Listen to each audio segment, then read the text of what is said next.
Homily for the First Sunday in Lent, Rejoicing Always, by Saint John Chrysostom. There is nothing whatever that will be able to afflict one who is well ordered in mind and careful about his own soul, but he will enjoy a pure and continual pleasure. And this ye have heard from St. Paul, who exhorts us, saying, Rejoice in the Lord always. And again I say, Rejoice. We know that to many this saying seems impossible. For how is it possible, says someone, that he who is but a man can continually rejoice? To rejoice is no hard matter, but to rejoice continually, this seems to be impossible. For many are the causes of sadness which surround us on all sides. A man has lost either a son, or a wife, or a beloved friend, more necessary to him than all kindred, or he has to sustain the loss of wealth, or he has fallen into sickness, or he has to bear some other change of fortune, or to grieve for contemptuous treatment which he did not deserve, or famine, or pestilence, or some intolerable exaction, or circumstances in his family trouble him. Nay, there is no saying how many circumstances of public or private nature are accustomed to occasion us grief. How then, he may say, is it possible to rejoice always? Yea, O man, it is possible, and if it were not so, Paul would have not given the exhortation. All mankind are universally desirous of pleasure and gladness, but all are not able to obtain it, since they know not the way which leads to it. But many suppose that the source of it is in being rich. But if this were its source, no one possessed of wealth would ever be sad. But in fact, many of the rich think life not worth living, and would infinitely prefer death when they meet with any hardship, and of all men are most exposed to excessive sadness.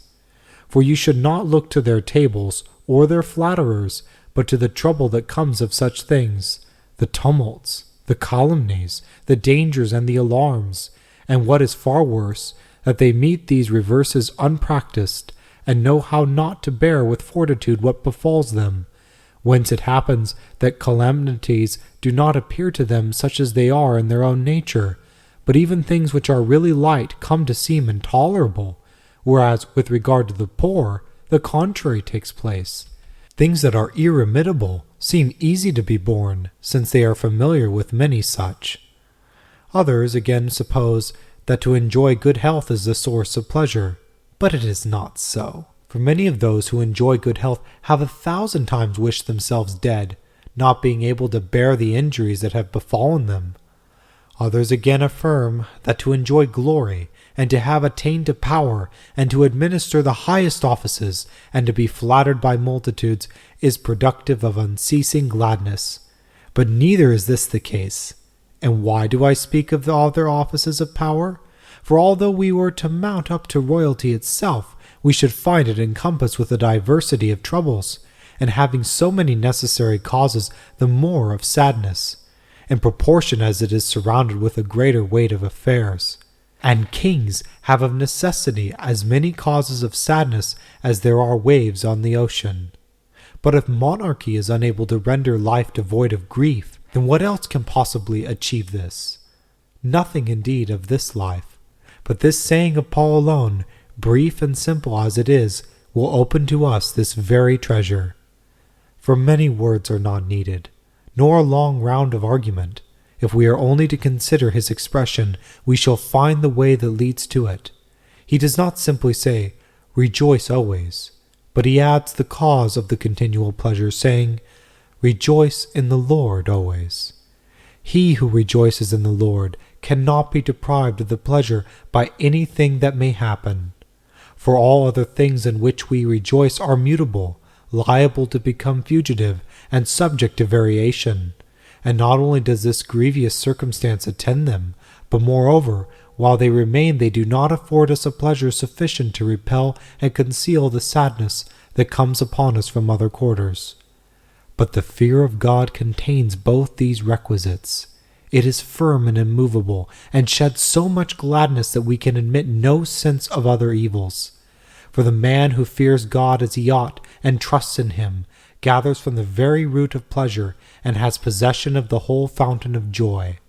and as a spark falling upon a wide ocean quickly disappears, so whatever events happen to the man who fears God, these, failing as it were upon an immense ocean of joy, are quenched and destroyed.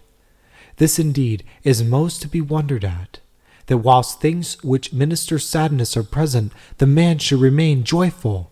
For if there was nothing to produce grief, it would be no great matter to him that he was able continually to rejoice.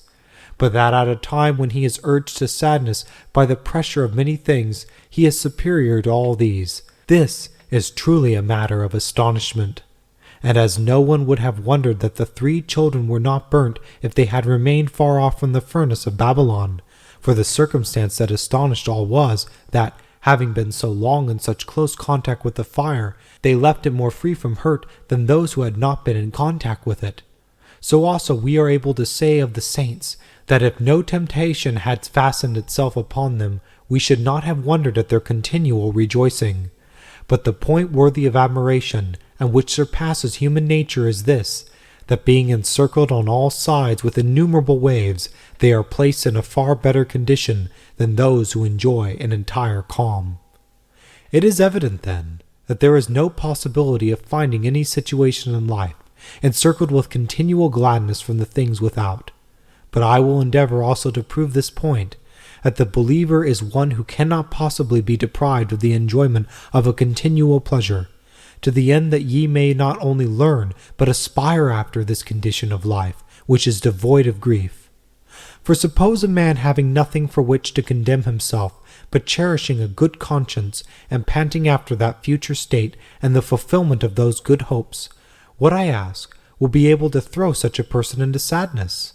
Does not death seem the most insupportable of all things?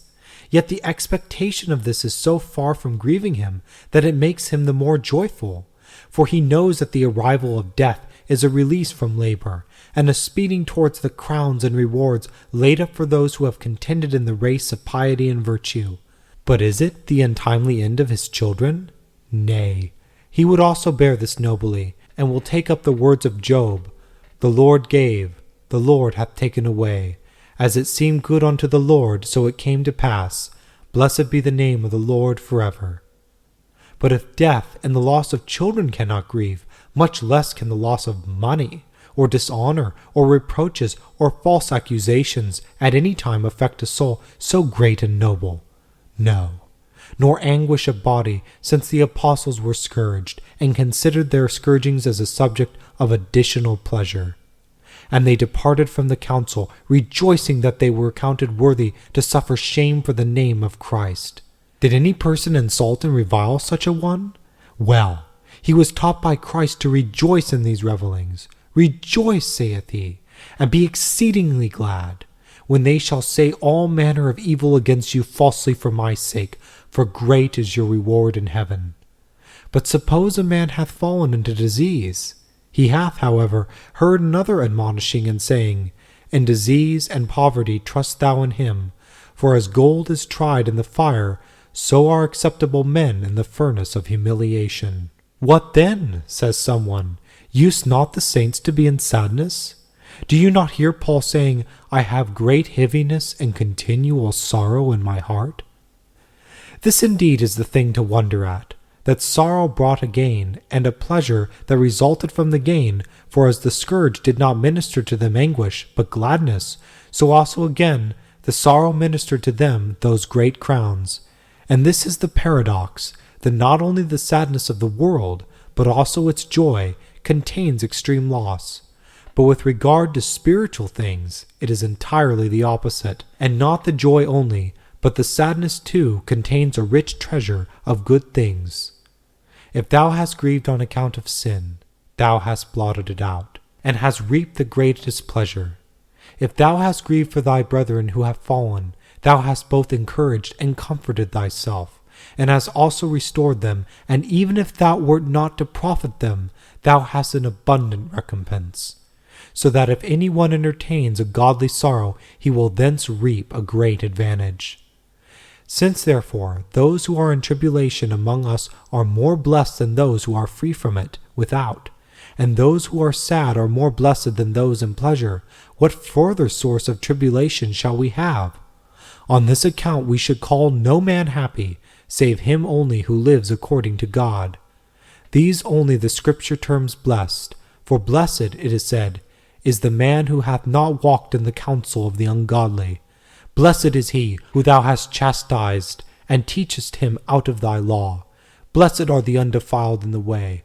Blessed are all those who trust in him. Blessed is the people whose God is the Lord. Blessed is he whom his soul condemneth not. Blessed is the man that feareth the Lord. And again Christ speaks thus, Blessed are they that mourn, blessed are the humble, blessed are the meek, blessed are the peacemakers, blessed are they who are persecuted for righteousness' sake. Seest thou how the divine laws everywhere pronounce blessed none of the rich, or of that well-born, or of the possessors of glory, but those who have gotten hold of virtue? For what is required of us is, that in everything we do or suffer, the fear of God should be the foundation. And if you implant this as the root, not merely will ease and honor and glory and attention germinate fruits that shall be pleasurable to thee, but hostilities also, and calumnies, and contempt, and disgrace, and torments, and all things without exception. And just as the roots of trees are bitter, and yet they produce our sweetest fruits, so verily godly sorrow will bring us an abundant pleasure. They know, who have often prayed with anguish and shed tears, what gladness they have reaped, how they purged the conscience, how they rose up with favorable hopes.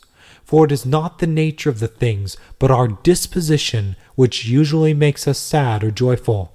If then we can render the latter such as it ought to be, we shall have a pledge for all gladness. If then thou desirest joy, seek not after riches, nor bodily health, nor glory, nor power, nor luxury, nor sumptuous tables, nor vestures of silk, nor choice lands, nor houses splendid and conspicuous, nor any other thing of that sort, but pursue that wisdom which is according to God, and take hold of virtue. And then not all the things which are present, or which are expected, will be able to sadden thee. Verily the things that make others sad will prove to thee an occasion of pleasure.